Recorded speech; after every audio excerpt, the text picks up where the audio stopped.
यूनान था कभी, खो गया। मिस्र था कभी, खो गया। बेबीलोन था कभी, खो गया।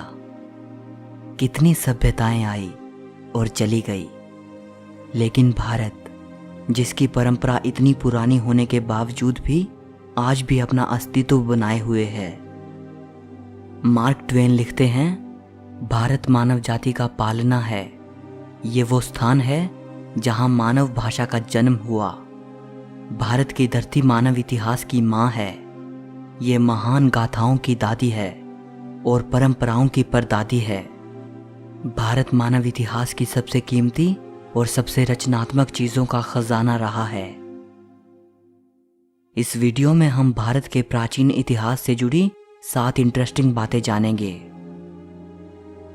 नंबर 1, आर्कियोलॉजिकल एविडेंसेस बताते हैं कि भारत का शहर वाराणसी दुनिया के सबसे प्राचीन बसाए गए शहरों में से एक है, जो आज भी अपने वजूद में है।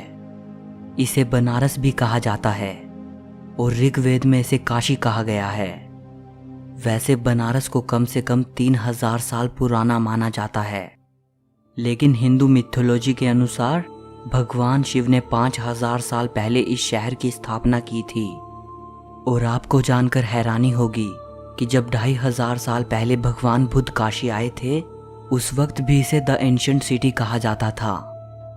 हिंदू धर्म के 7 पवित्र स्थानों में से काशी को सबसे पवित्र माना जाता है। यहाँ तक कि जैन और बौद्ध धर्म में भी काशी एक बेहद पवित्र स्थान है। नंबर 2, तक्षशिला विश्वविद्यालय को दुनिया की सबसे पहली यूनिवर्सिटी माना जाता है। इसको ईसा से 700 साल पहले प्राचीन भारत के तक्षशिला शहर में स्थापित किया गया था। आजकल ये जगह पाकिस्तान में मौजूद है। तक्षशिला में विश्व भर के 10,500 से भी ज़्यादा स्टूडेंट्स पढ़ा करते थे। Science, math, medicine, politics, astrology, astronomy, music, religion और फिलॉसफी जैसे 60 से भी ज़्यादा विषय यहाँ पढ़ाए जाते थे। अलग अलग विषयों के स्कॉलर्स ने अपने अपने आश्रम यहाँ बना रखे थे। हमारे मशहूर इकोनॉमिस्ट और फिलोसोफर विष्णुगुप्त चाणक्य तक्षशिला में आचार्य थे। चाइनीज ट्रैवलर फाहियान जब 5वीं सदी की शुरुआत में भारत आए थे, तो उन्होंने तक्षशिला को भी विजिट किया था। अपनी राइटिंग्स में उन्होंने तक्षशिला का जिक्र भी किया है। 7वीं सदी ईसा पूर्व से लेकर 5वीं सदी तक भारत का ये महान विश्वविद्यालय अच्छी तरह फला फूला। 6ठी सदी आते आते विदेशी हमलावरों ने तक्षशिला को पूरी तरह से नष्ट कर दिया। नंबर 3, शिक्षा के मामले में आज भारत भले ही दुनिया के बहुत से देशों से पीछे हो, लेकिन एक समय था जब भारत की नालंदा यूनिवर्सिटी हायर एजुकेशन के लिए दुनिया का सबसे इम्पोर्टेंट सेंटर हुआ करती थी। नालंदा तक्षशिला से भी वेल ऑर्गेनाइज्ड यूनिवर्सिटी थी। कोरिया, जापान, चीन, तिब्बत, इंडोनेशिया, फारस और तुर्की जैसे देशों से स्टूडेंट्स यहाँ पढ़ने आते थे। नालंदा यूनिवर्सिटी का एंट्रेंस एग्ज़ाम बेहद मुश्किल होता था। चुनिंदा प्रतिभाशाली स्टूडेंट्स ही प्रवेश पा सकते थे। नालंदा के बारे में आज हमें जो ज़्यादा जानकारी मिलती है, वो famous Chinese travellers when Tsang और इत्सिंग की राइटिंग्स से मिलती है, जो 7वीं सेंचुरी में यहाँ आए थे। हुएन त्सांग ने अपनी भारत यात्रा के 2 साल नालंदा में बिताए थे। शुरुआत में वो एज अ स्टूडेंट यहाँ रहे, फिर बाद में उन्होंने यहाँ पढ़ाया भी। हुएन त्सांग लिखते हैं कि जब वो नालंदा आए थे, उस वक्त वहाँ 10,000 स्टूडेंट्स थे और 1510 आचार्य थे।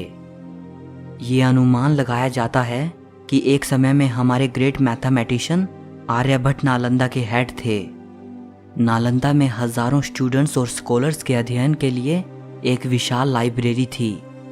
इस लाइब्रेरी में 3 लाख से भी ज़्यादा किताबें थीं।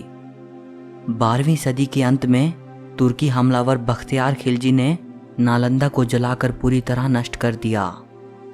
किसी ज़माने में नालंदा एक भव्य यूनिवर्सिटी हुआ करती थी।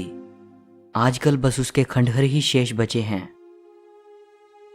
नंबर 4, इंडस वैली सिविलाइजेशन के जन्म से ही भारत का इतिहास शुरू हुआ माना जाता है।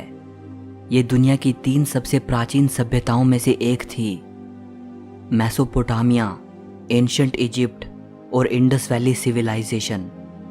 और अगर इसे एंशिएंट इजिप्ट और मेसोपोटामिया की सभ्यताओं से कंपेयर करें तो इंडस वैली सबसे ज़्यादा वाइड स्प्रेड सिविलाइजेशन थी।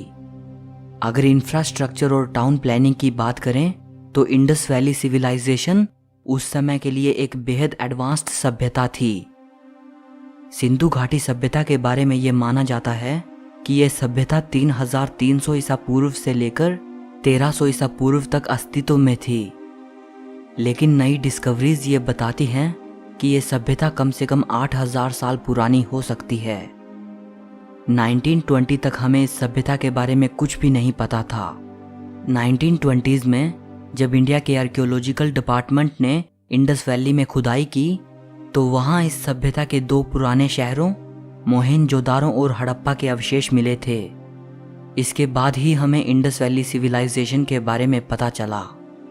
मोहेंजोदारो और हड़प्पा ये दोनों साइट्स अब पाकिस्तान में हैं। सिंधु घाटी सभ्यता के बारे में अभी तक बहुत ही कम जानकारी मिल पाई है और बहुत से प्रश्नों का जवाब मिलना अभी बाकी है। नंबर 5, जीरो का आविष्कार भारत में हुआ था। 2 महान इंडियन मैथमेटिशियंस ब्रह्मगुप्त और आर्यभट्ट को जीरो के आविष्कार के लिए क्रेडिट दिया जाता है और जिनको आज दुनिया अरबिक न्यूमरल्स कहती है, इनका आविष्कार अरब में नहीं हुआ था बल्कि 6th और 7th सेंचुरी में इनको इंडियन मैथमेटिशियंस ने इन्वेंट किया था। अरब और फारस के लोग इनको हिंदू न्यूमरल्स कहते थे। अल किंदी जो कि अरब के मैथमेटिशियन थे और अल ख्वारिज़मी जो कि फारस के मैथमेटिशियन थे। इन दोनों की राइटिंग्स के जरिए ही ये भारतीय न्यूमरल सिस्टम यूरोप तक पहुंचा था और इसीलिए बाद में यूरोपियंस इनको अरबिक न्यूमरल्स कहने लगे थे। आइंस्टाइन लिखते हैं, हम भारतीयों के बेहद ऋणी हैं जिन्होंने हमें गिनती करना सिखाया, जिसके बिना कोई भी सार्थक वैज्ञानिक खोज नहीं की जा सकती थी। नंबर 6, सर्जरीज कितनी मुश्किल होती हैं और अगर आप एक ऐसे ज़माने में हो जब स्कैल्पल का आविष्कार ही नहीं हुआ था तब तो इसकी कल्पना भी नहीं की जा सकती। आज से 2600 साल पहले एक एंशिएंट इंडियन फिजिशियन सुश्रुत बेहद कॉम्प्लेक्स सर्जरीज किया करते थे, जैसे cataract, kidney stones, artificial limbs, rectifying fractures और इवन प्लास्टिक सर्जरी। सुश्रुत को पहला व्यक्ति माना जाता है जिसने इंसानों पर सबसे पहले मेडिकल सर्जरी परफॉर्म की, इसीलिए इनको फादर ऑफ सर्जरी भी कहा जाता है। सुश्रुत ने शल्य चिकित्सा पर एक संस्कृत ग्रंथ लिखा था जिसे सुश्रुत संहिता कहा जाता है। सुश्रुत संहिता को चिकित्सा पर लिखा गया most important surviving ancient treatise माना जाता है और इसे आयुर्वेद का फाउंडेशनल टेक्स्ट भी माना जाता है।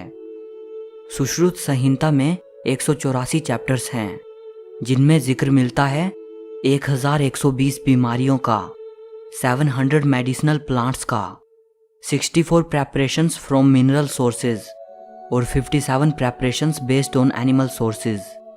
इसके अलावा बहुत से सर्जिकल इंस्ट्रूमेंट्स दर्शाए गए हैं।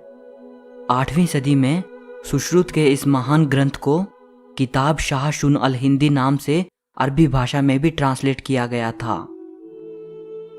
एक और महान एंशिएंट इंडियन फिजिशियन थे महर्षि चरक, जो सुश्रुत के बाद और ईसा से 200 साल पहले हुए थे।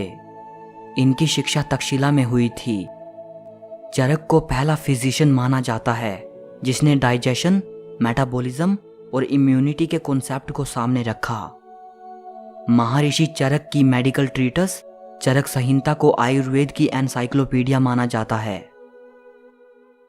नंबर 7, अगर भारत के इतिहास में झांकें तो वो बेहद वैभवशाली नजर आता है। ब्रिटिश रूल से पहले भारत दुनिया के सबसे अमीर देशों में शुमार हुआ करता था, या संभवतः सबसे अमीर देश। यूं ही नहीं, ये देश विश्व भर में सोने की चिड़िया कहलाता था। अगर कहा जाए तो गलत ना होगा कि इस देश की मैसिव वेल्थ ने ही इतने इन्वेडर्स को यहां आकर्षित किया। हैरानी की बात है कि इस देश को खोजने की चाहत ने अमेरिका की खोज करवा दी। कोलंबस जो भारत के लिए निकला था और गलती से अमेरिका पहुंच गया। और कोलंबस के महज कुछ साल बाद ही वास्को ड गामा भारत की जमीन पर कदम रखने वाला पहला यूरोपियन बना। सो इस वीडियो के लिए बस इतना ही। अगर आपको वीडियो अच्छी लगी हो तो लाइक और शेयर कर देना, और हिस्ट्री से जुड़ी ऐसी ही वीडियो देखने के लिए चैनल को सब्सक्राइब करके घंटी को दबा देना। सो मिलते हैं अगली वीडियो में।